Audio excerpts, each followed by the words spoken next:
Bienvenue sur le plateau d'Interdit d'interdire, juste avant la grève du 5 décembre lancée par les syndicats qui protestent contre la réforme des retraites.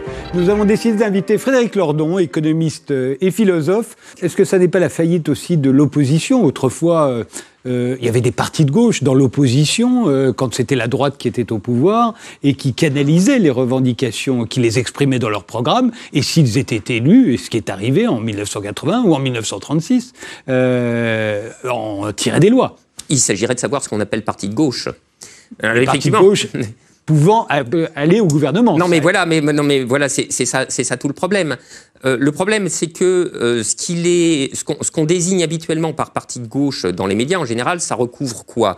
Le Parti socialiste, les écologistes, les Verts, et puis, les écologistes, le Parti communiste, oui. Et puis depuis quelques années, la France insoumise. Mais qui est de gauche là-dedans ? C'est une question qui n'est pas si triviale que ça, hein. Le Parti socialiste, je suis vraiment bien désolé, mais enfin, c'est un parti de droite.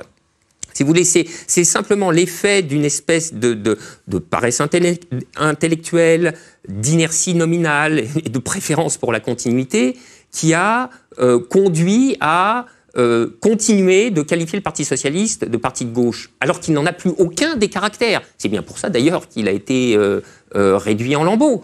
Les écologistes, j'allais dire, c'est l'école du crime, mais enfin, c'est le sas pour devenir macronien.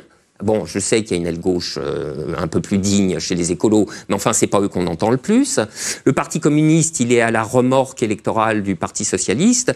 Alors oui, en n'étant pas trop exigeant, oui, la seule formation qu'on pourrait qualifier de gauche d'une manière qui permettrait d'évoquer l'antécédent de 1980, c'est la France insoumise. Mais elle est lancée depuis peu, elle a tout le système médiatique sur le dos, et donc ça ne lui fait pas la vie facile.